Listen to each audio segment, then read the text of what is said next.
오늘은 제목이 지금이라는 제목으로 여러분들에게 잠시 말씀을 드립니다. 뜬금없지요? 지금이 점점점. 지금이라고 하는 것은 때를 얘기합니다. 때, 시간을 얘기하고요, 시기를 얘기합니다. 지금이 어느 때냐라는 뉘앙스가 있습니다. 2024년도 지금이 어느 때냐? 여러분 개인 삶에 여러분이 지금 현재 가지고 계신 나이가 지금이 어느 때냐? 여러분 가정이 지금 어느 때냐? 자, 어느 때냐라고 말이 끝나면 이 글이 성립이 되지 않죠? 지금이 어느 때냐? 그러면 그 어느 때라고 하는 것을 우리가 정확히 알아야 되고 그 어느 때에 맞는 그런 삶을 살아야 할 줄 믿습니다. 그렇기 때문에 지금 마지막 주일을 맞이하면서 지금이 어느 때냐? 지금은 어떠한 때냐? 대한민국은 지금 어느 시점에 있느냐? 이 나라는 지금 어디로 가고 있느냐? 우리 교회는 24년도 어떻게 살아왔으며 지금은 어느 때를 맞고 있느냐? 앞으로 25년도를 바라보고 있는데 우리는 어떻게 나아가야 하느냐? 그래서 제목을 지금이라고 붙였습니다. 오늘 본문에는 상이한 두 사람이 나옵니다. 어떤 사람은 병이 고침받아서 신이 났습니다. 인생에 있어서 가장 기쁜 순간을 맞이하고 있습니다. 천병이라고 하리만큼 하늘에서 준 병, 이것은 사람의 의학으로는 고칠 수 없다. 나는 이제 죽을 수밖에 없다. 절망 가운데 있는 사람이 이제 하나님의 은혜로 말미암아 회복이 되었습니다. 또 한 사람은 많은 부를 생각하고 또 이 마음속에서 우러나오는 그 사람의 본성이기도 하고 또 바람이기도 하고 그 사람이 지금 현재 서 있는 목적을 이루기 위한 과정이라고도 볼 수 있는데 이 한 사람은 엄청난 부와 또 명예와 여러 가지 사람들이 부러워할 만큼 부러워하는 그런 것들을 얻을 수 있는 절호의 기회를 가졌는데 오히려 희망으로 가득 찼던 것이 잿빛의 삶으로 바뀌는 것을 볼 수가 있습니다. 한 사람은 병이 나아서 하나님께 영광을 올려드리고 한 사람은 오히려 자기의 이상과 꿈과 이런 것들을 추구하다가 결국은 천병에 걸려서 나병에 걸려서 모든 것들이 수포로 돌아가고 그것도 영원히 그 고통 속에서 나올 수 없는, 그 고통에 빠져서 나올 수 없는 그런 사람이 된 모습을 볼 수가 있습니다. 지금이 어느 때인데 그런 것이냐라고 하는 여운을 우리에게 가져다 줍니다. 여러분 봉이 김선달 아시죠? 여러분들 잘 아실 겁니다.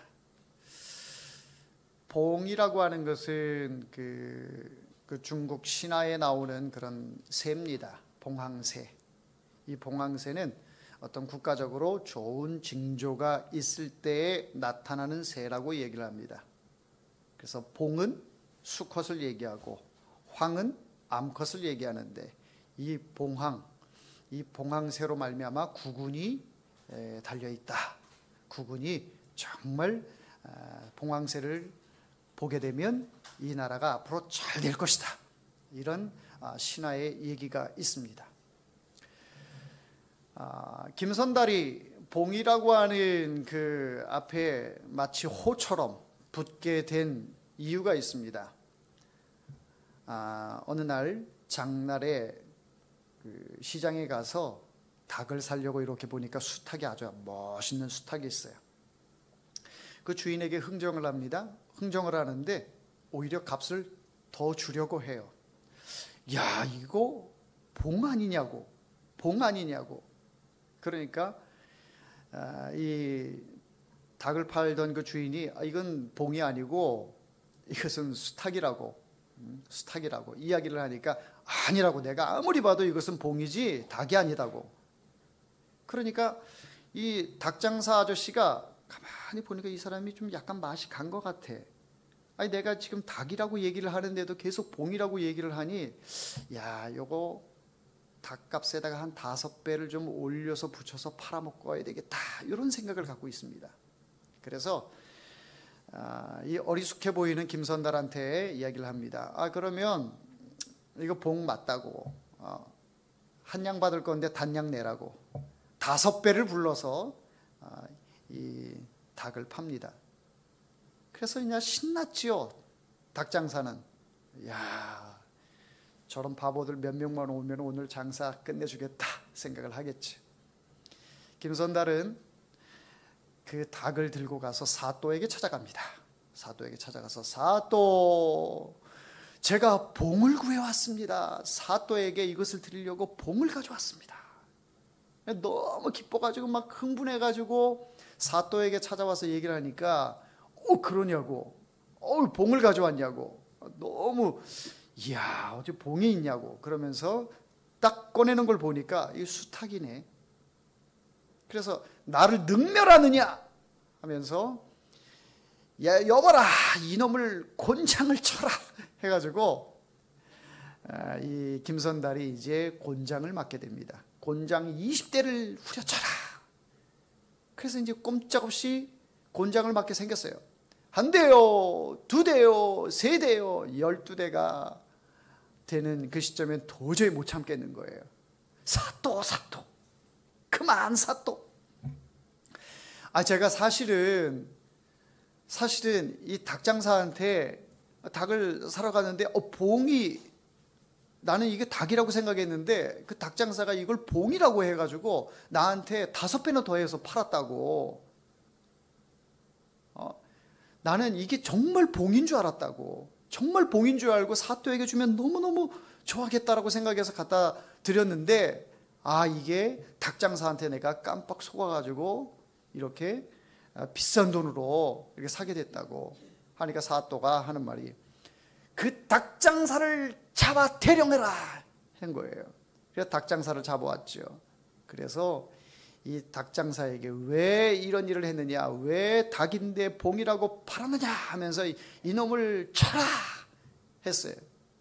그래서 곤장 수도 없이 맞고, 또 봉이 김선달이 12대 맞은 거를 한 대에 한 양씩 해서 이 5배를 해서 한 대에 5양씩 친 거예요. 한 양에 5양씩. 그럼 몇 양입니까? 12대니까 네, 60대예요.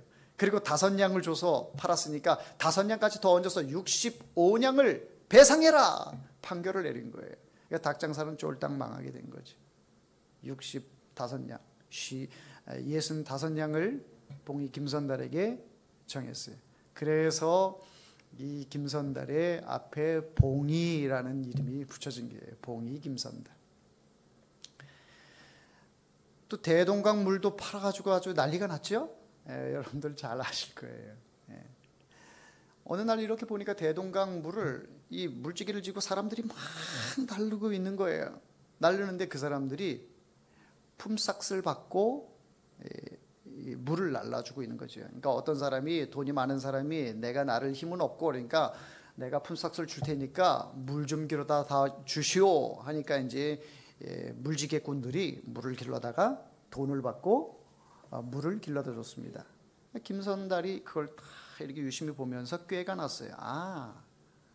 대동강 물을 팔면 돈이 엄청나게 벌 수 있겠구나 생각이 드는 거예요. 그래서 그 물지개꾼들한테 이야기를 합니다.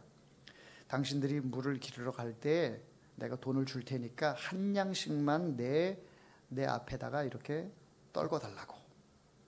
그래서 두 냥을 주면서 한 냥은 당신 갖고 한 냥은 내 물지개 지고 앞을 지나갈 때 그것을 한 냥을 놔두라고 했습니다. 그럼 뭐 돈 버는 일이니까 아쉬울 거 없잖아요. 그러니까 물지개꾼들이 물을 잔뜩 지고 가다가 한 냥씩 김선달 앞에 탁탁 던져주고 가는 거예요. 사람들이 그것을 다 보는 거죠.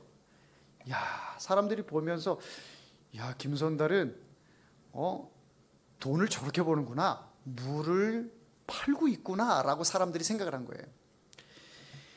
이 김선달은 그 서북 지역 사람이었기 때문에 한양에 가면 좀 이방인 취급을 받았습니다. 그래서 한양 상인들에게 늘 골탕 먹고 하던 그런 생각에 한양 상인들에게 대동강물을 팔아야 되겠다.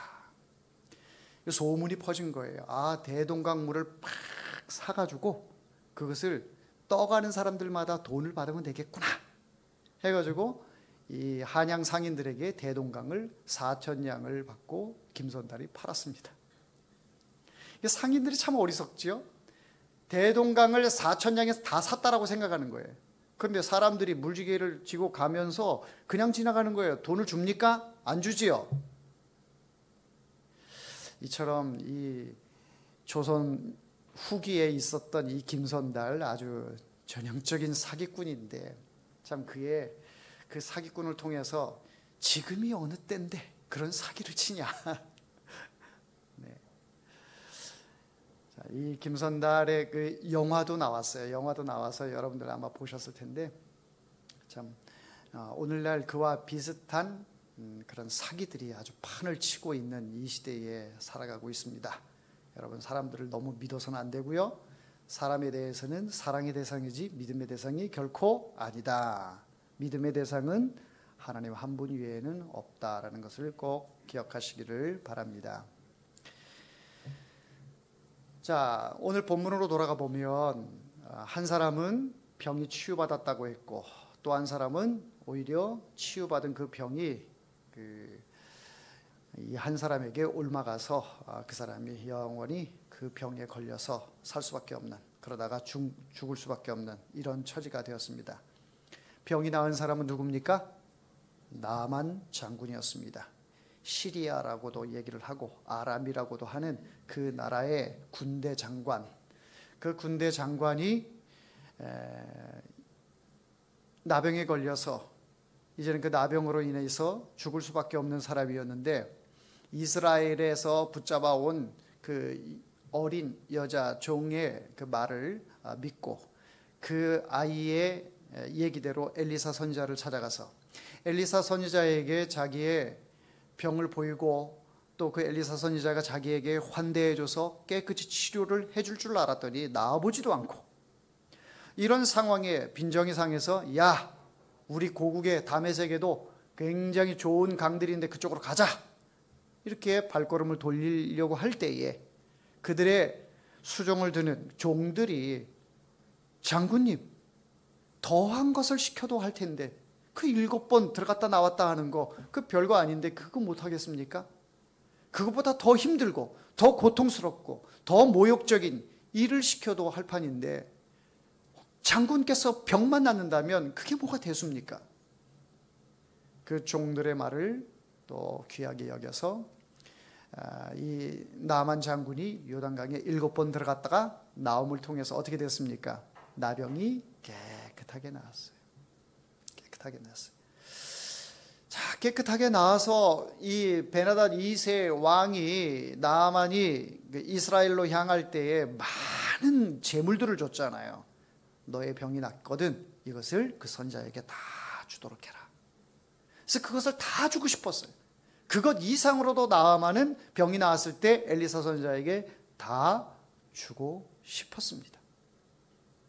어떤 것을 요구해도 다 주고 싶었던 마음이 오늘 본문에도 나와요. 그런데 엘리사 선지자는 나만 장군을 보면서 그 물질을 받았습니까? 안 받았습니까? 안 받았지요. 왜 안 받았을까요?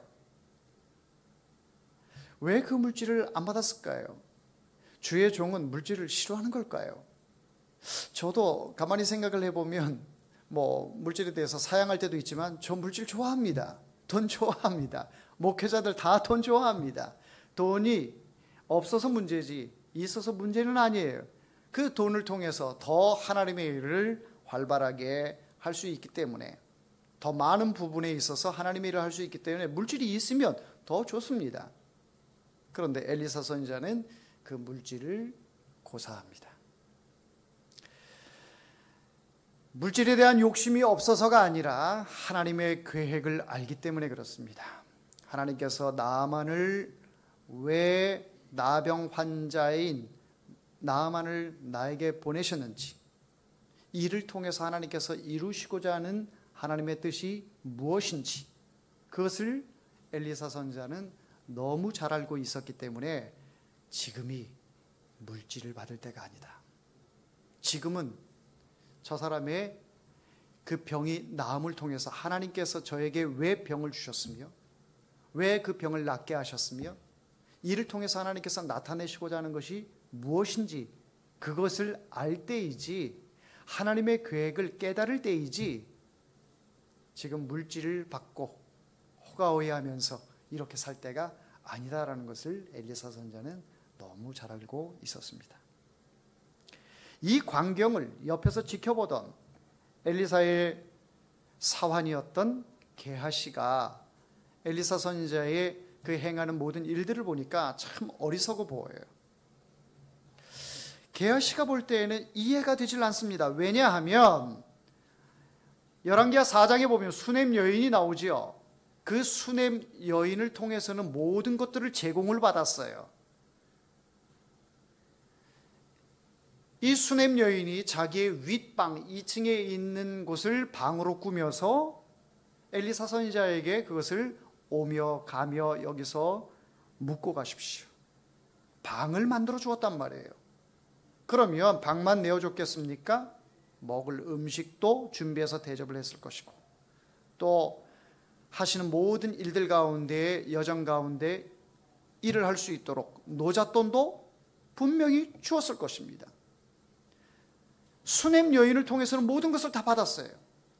근데 수냄 여인은요, 엘리사 선지자를 마치 하나님을 대하듯 하는 그런 마음으로 대했던 거예요. 어떤 요구 조건이 있어서 엘리사 선지자를 대접한 것이 아닙니다. 왜 그것을 알 수가 있죠? 아무것도 요구하지 않았어요.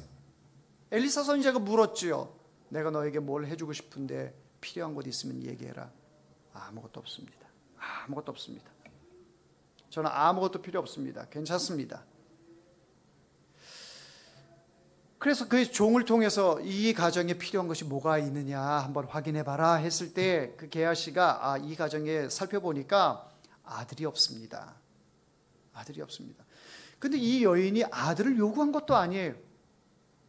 자식이 없어서 늘 자식 없고 아들이 없다라고 하는 그 많은 사람들의 비아냥거리, 수군수군대는 그런 소리들 들어오면서 자기는 여인으로 태어나서 하나님으로부터 축복받지 못한 그런 여인이다, 이렇게 생각을 할 수도 있어요. 주변 사람들은 다 그렇게 생각했어요. 그러나 본인은, 그 수냄 여인은 그 모든 것이 하나님께서 계획하신 바고 하나님께서 나에게 주신 은혜다, 이 수냄 여인은 그것을 그대로 받아들인 거예요. 그러니까 부족한 게 없어요. 사람들이 볼 때에는 부족해 보이고 불쌍해 보이지만 그 여인이 생각할 때, 그 여인이 생각하는 하나님은, 나의 하나님은 나에게 모든 것을 내어주신 분이고 나에게 부족함이 없으신 하나님이신 것을 늘 감사하면서 살았기에 엘리사 선지자를 대접할 때에 그 어떤 것도 요구하지 않고 엘리사 선지자에게 대접을 했던 것이죠. 게하시가 볼 때에는 이상한 거예요. 아니, 그 불쌍한 여인을 통해서는 모든 것을 다 제공받았는데, 자, 이런 일들로 인해서 지금 대박이 일어나기 직전입니다.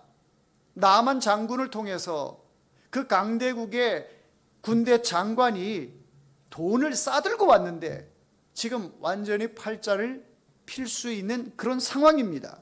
그런 상황인데 엘리사 선지자가 그 모든 것들을 금이며 은이며 옷이며 아무것도 필요하지 않다, 나는 아무것도 받을 수 없다, 그대로 돌려보냅니다.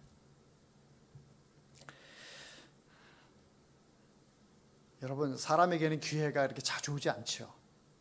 우리는 기회가 오는 것에 대해서 놓치지 말고 꼭 붙들으라고 이야기를 합니다. 내 인생에 있어서 한두 번 올까 말까 한 그 행운의 기회, 그런 기회들을 누가 마다하겠습니까? 왔다 하면 바로 잡아야죠. 그 기회를 알지 못해서 문제지, 그 기회를 눈앞에 뻔히 보이면서 나에게 주어진다 할 때 그것을 마다할 사람이 누가 있겠습니까? 그런데 하나님의 사람 엘리사가 볼 때에는 지금이 이 예물을 받을 때가 아니라는 것을 분명히 알고 있습니다. 나의 욕심보다는, 나의 팔자를 피기보다는 하나님의 계획이 더 중요하고, 하나님께서 이 일을 통해서 나타내시고자 하는 그 메시지가 더 중요하기 때문에 지금 이것을 받을 수 없다라는 것이죠. 게하시는 복창이 터집니다. 비록 엘리사 선지자 밑에서 수종드는 그런 종이지만 종 중에서는 그래도 최고 높은 종인 것 같아요. 그 밑에도 또 종들이 있는 것을 볼 때에 게하시가 볼 때에는 엘리사 선지자가 능력이 참 많이 있지만 참 어리석다라는 생각을 했을 것 같아요. 이런 기회가 다시 오지 않을 텐데, 또 엘리사 선지자가 그동안 많은 역사를 일으키면서 또 많은 돈도 받았을 거예요. 또 그 필요에 따라서 엘리사 선지자도 생활을 하고 밑에 수종들도 더 생활을 하고 이런 일들을 했을 것입니다. 엘리사 선지자 밑에 많은 문화생들이 있었거든요. 그 문화생들을 다 거두려면 얼마나 돈이 많이 필요하겠습니까? 물론 학비를 가져와서 이렇게 학비를 내면서 할 수도 있겠지만은 여러 형편으로 볼 때 돈이 많이 들어가는 것은 사실입니다. 그런 가운데서도 돈에 연연하지 않고 하나님의 뜻을 또 보고 듣고 깨달은 것을 알려주는 것이 엘리사 선지자의 사명이기 때문에 그 돈을 받을 수 없었던 것이죠. 돈보다 그 너머에 하나님의 계획이 분명하게 엘리사 이 마음 가운데 임했기 때문에, 성령께서 그 마음을 보여주시고 알려주셨기 때문에 그 일들을 감당할 수 없었던 것이죠. 자, 그래서 이제 나아만 장군이 깨끗이 나았는데 하나도 안 받고 그대로 돌려보냅니다. 게하시는 속이 타지요. 그래서 그 게하시가 엘리사 선지자 모르게 나아만 장군을 뒤쫓아갑니다. 뒤쫓아가는데 뒤에서 오는 소리가 들리니까 나아만 장군이 게하시가 온 것을 보고 말에서 내려서 그 게하시의 이야기를 들어봅니다. 오늘 본문에 보면 게하시가 몇 가지 거짓말을 하게 돼요. 거짓말. 자, 거짓말, 어떤 거짓말이 있는지 한번 성경을 통해서 보도록 하겠습니다. 자, 22절 같이 읽어봅니다. 그가 이르되 평안하나이다. 우리 주인께서 나를 보내시며. 자, 우리 주인께서 나를 보내셨다라고 했어요. 엘리사가 나를 보냈다 그랬어요? 엘리사가 보냈습니까? 안 보냈어요. 자, 계속 읽어봅니다. 지금 선지자의 제자 중에 두 청년이 에브라임 산지에서부터 내게로 왔으니 청하건대 당신은 그들에게 은 1달란트와 옷 2벌을 주라 하시더이다. 두 청년이 에브라임 산지에서부터 왔다라고 했어요. 지금 구실을 만드는 거죠. 왔습니까? 성경에 왔다라는 얘기가 없어요. 물론 왔는지에 대해서는 정확하게 우리가 알 수는 없어요. 그러나 그들이 왔기 때문에 엘리사 선지자가 그들에게 그 돈을 줘야 되니까 가서 받아와라 이런 얘기는 하질 않았거든요. 그러니까 두 청년이 왔다라고 하는 거 또 거짓말이고, 또 그들에게 돈을 줘야 되니까 은 1달란트와 옷 2벌을 주라 이렇게 엘리사 선지자가 시켰다라고 하는 것도 거짓말이죠. 거짓말이에요. 자, 그리고 또 있습니다. 자, 25절을 읽어봅니다. 시작. 들어가 그의 주인 앞에 서니 엘리사가 이르되 게하시야 내가 어디서 오느냐 하니 대답하되 당신의 종이 아무데도 가지 아니하였나이다 하니라. 아무데도 가지 아니하였다라고 이야기를 합니다. 게하시가 똑똑한 것 같은데 굉장히 어리석습니다. 엘리사 선지자가 하는 그 사역들을 보면 어찌 이런 거짓말을 할 수가 있을까요?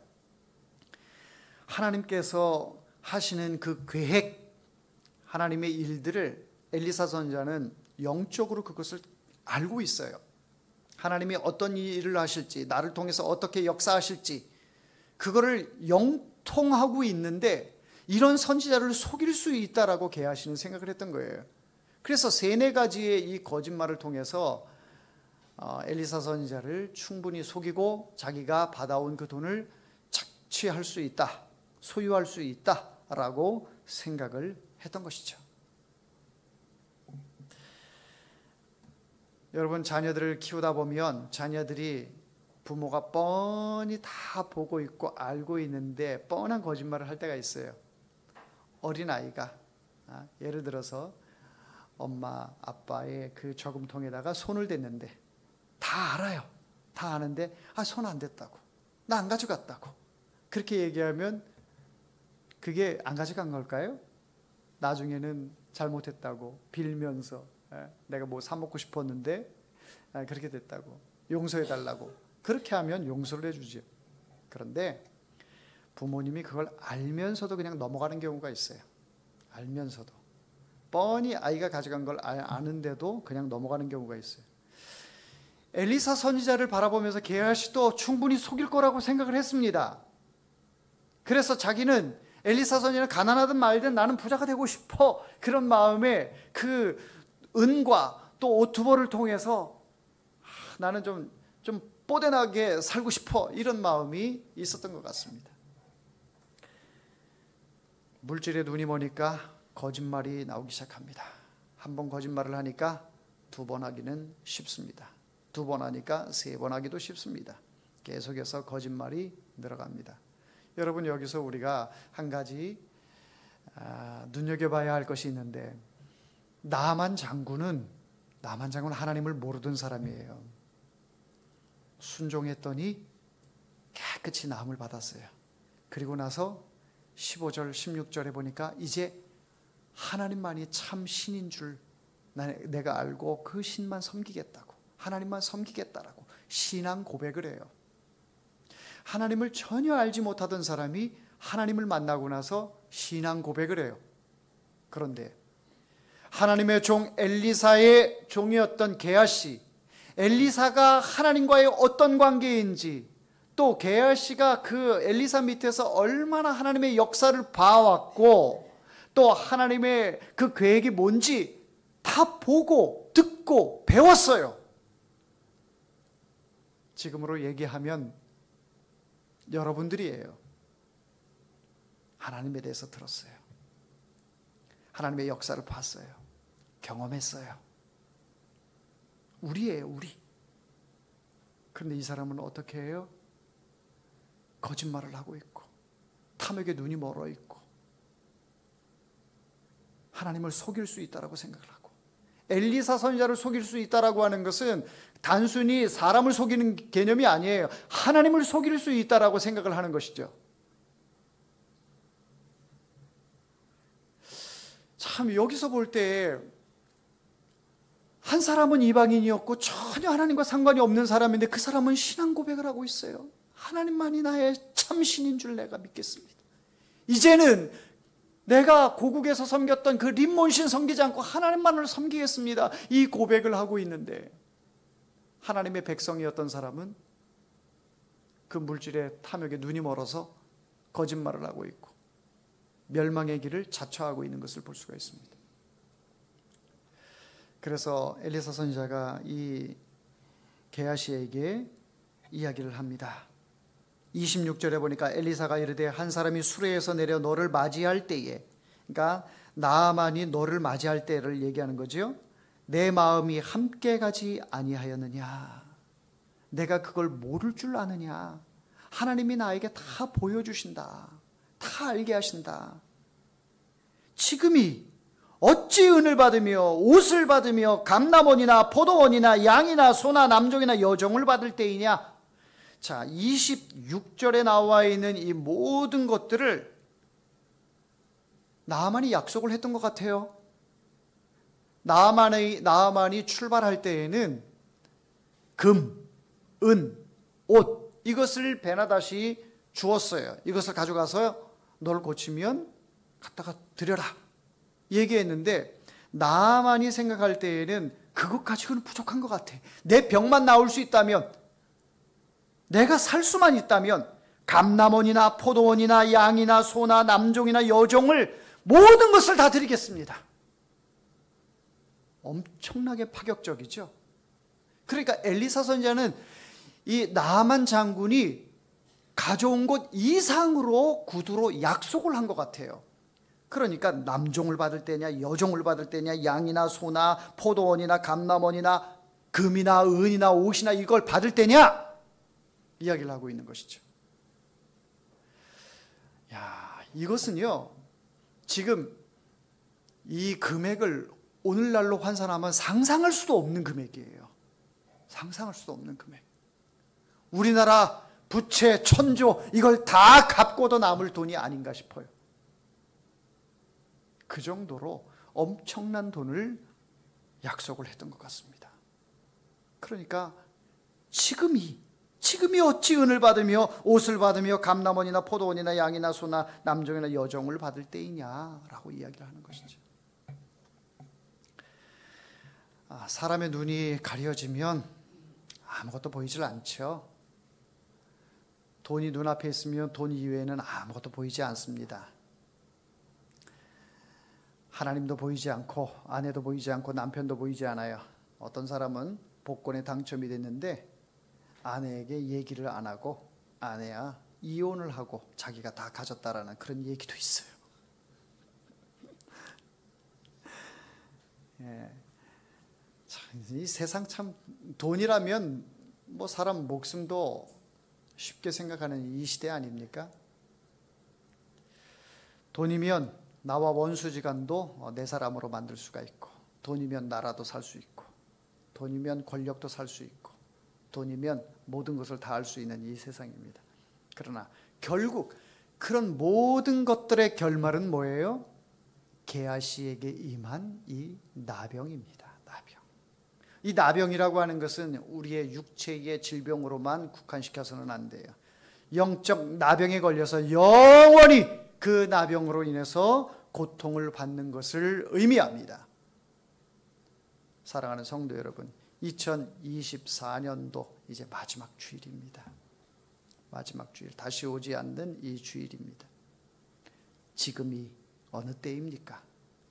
하나님 앞에서 지금이 여러분들은 어느 때라고 생각을 하십니까?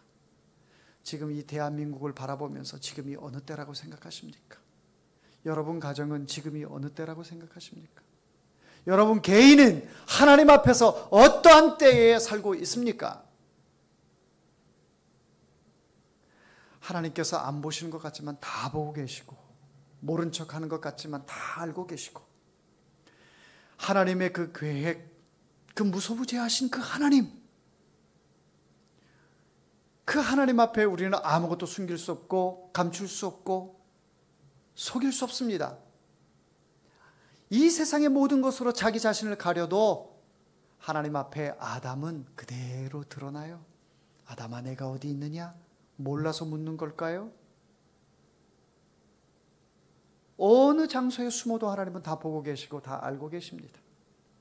그러기에 오늘 지금이라고 하는 이 제목이 여러분들 마음 가운데 울림이 있기를 원합니다. 하나님 앞에서 내가 그동안 어떻게 살아왔는가?